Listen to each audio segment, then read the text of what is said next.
The drama surrounding combat sports has never been more unpredictable, more chaotic, and more gripping than what we are witnessing today.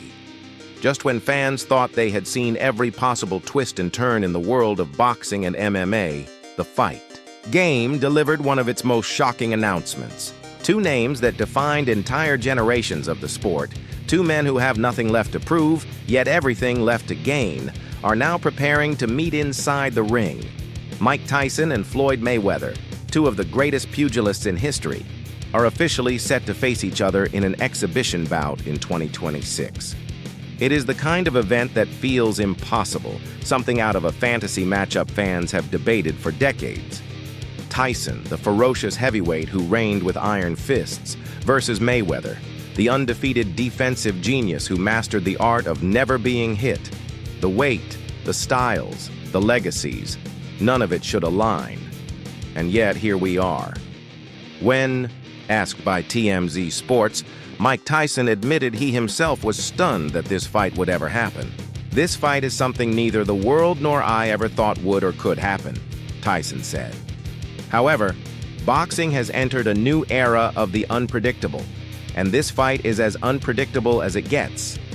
"I still can't believe Floyd really wants to do this. It's going to be detrimental to his health, but he wants to do it. So it's signed, and it's happening."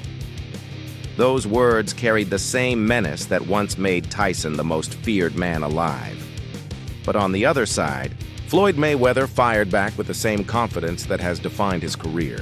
"I've been doing this for 30 years and there hasn't been a single fighter that can tarnish my legacy. You already know that if I am going to do something, it's going to be big and it's going to be legendary. I'm the best in the business of boxing. This exhibition will give the fans what they want." Then, with a smirk, Floyd addressed the criticism he knew would follow. "I'm pretty sure I'd be upset too if I was somebody else. I'd be mad at Mayweather too. How for 29 years or 30 years do you keep getting money like this? I'd be mad too. I'd be hating on Mayweather too. Continue to hate. You know, people only talk about winners. I'm a winner, so continue to talk. See, I'm out." Tyson versus Mayweather is no ordinary exhibition. It is the impossible made real, a collision of eras and weight classes that will divide fans and ignite debates across the globe. And it is only the beginning of the chaos that unfolded this week in the world of combat sports. Because while Tyson and Mayweather stole the headlines, the UFC was dealing with its own storm. The UFC Paris card promised high stakes, thrilling matchups, and the return of some of the sport's most dynamic talents. But before fight night even arrived, controversy struck. Patricio Pitbull Freire was set to face Losene Keita in a highly anticipated bout, but disaster unfolded on the scales. Keita, on the biggest stage of his life, missed weight by 3 pounds. For a fighter debuting in the UFC, such a failure was devastating, and for Pitbull, it was unforgivable. Keita issued a heartfelt apology, telling fans, "For the first time in 25 fights, I failed to make weight, and it had to happen on my UFC debut. I wanted to continue, and I would have given everything to make weight, but my body didn't want it.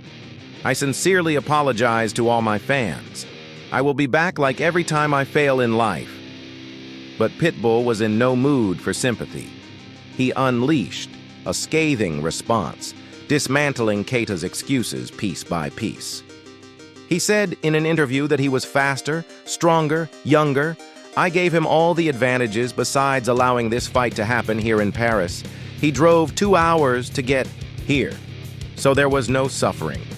His weight was low. He got here at 163 just like I did. He had all the advantages, and he still didn't make weight. So I wouldn't give him that advantage. At this stage, I don't fight for money anymore. I fight for legacy, and I won't give this guy that advantage." Then Pitbull revealed details that only stoked the fire.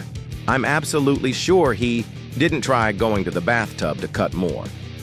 There's plenty of ways to try. He was surrounded by kids.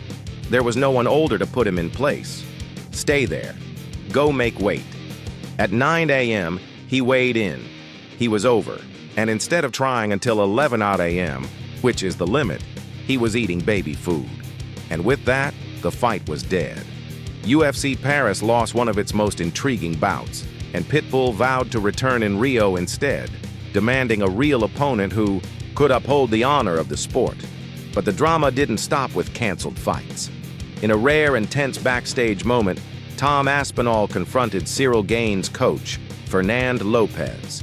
For months, even years, Aspinall had accused Gane of ducking, him of avoiding the fight that fans wanted to see. Lopez, on the other hand, dismissed Aspinall's accusations as nothing more than whining. The tension reached a boiling point after the UFC 321 press conference. Cameras rolled as Aspinall and Lopez finally came face to face. The two men spoke, candidly, each defending his side of the story. Aspinall claimed he had been offered Gane multiple times, before Manchester and again after, only for Gane's camp to turn it down.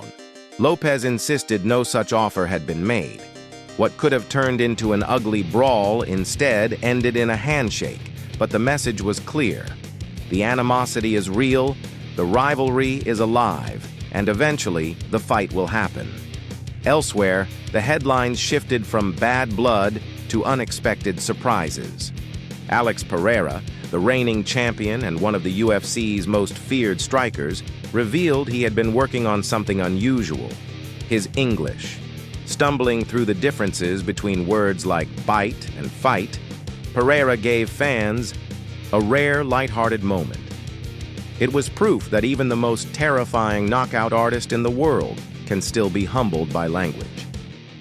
And then came a ghost from the past. Zabit Magomedsharipov, one of the most enigmatic figures in UFC history, dropped a tease that set social media ablaze. After years away from the cage, he posted training footage, writing, "6 years have passed and the hands are still stretching." For fans who had long believed Zabit's story ended too soon, this was hope, a spark. The suggestion that the man many saw as a future champion might not be finished after all. Not all stories carried such mystery. Della Maddalena, a rising star, found himself apologizing to Daniel Cormier.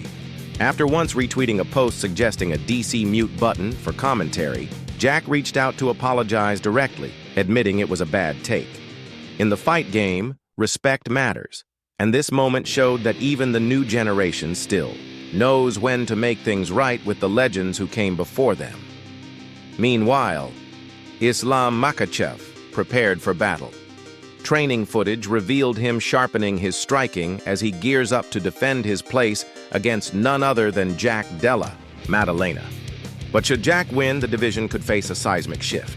Kamaru Usman made it clear he wants that fight, believing he would be the perfect test to prove whether Maddalena deserves the throne.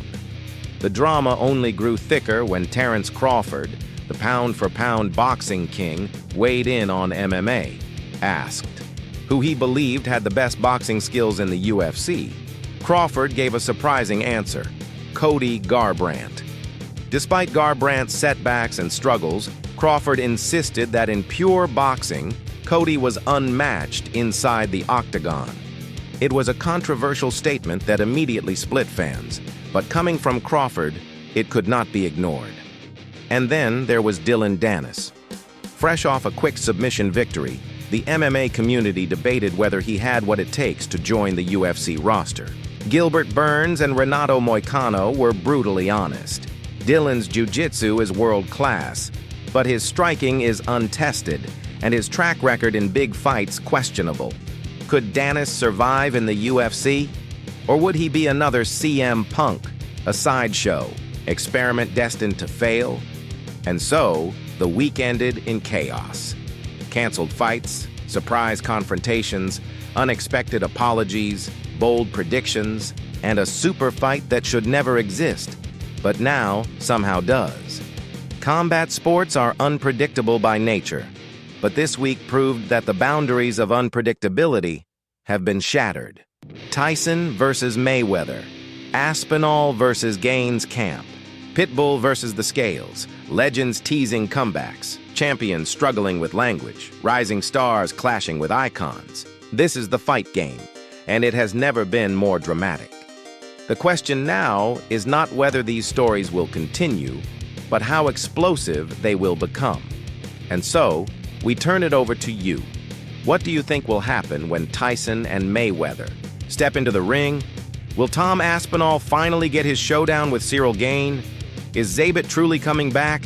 And can Dillon Danis really cut it inside the UFC? Let us know in the comments below. Don't forget to like this video if you enjoyed the breakdown, subscribe for daily combat sports coverage, and hit the notification bell so you never miss another update. This is the fight game, and this is where legends, controversies, and chaos collide.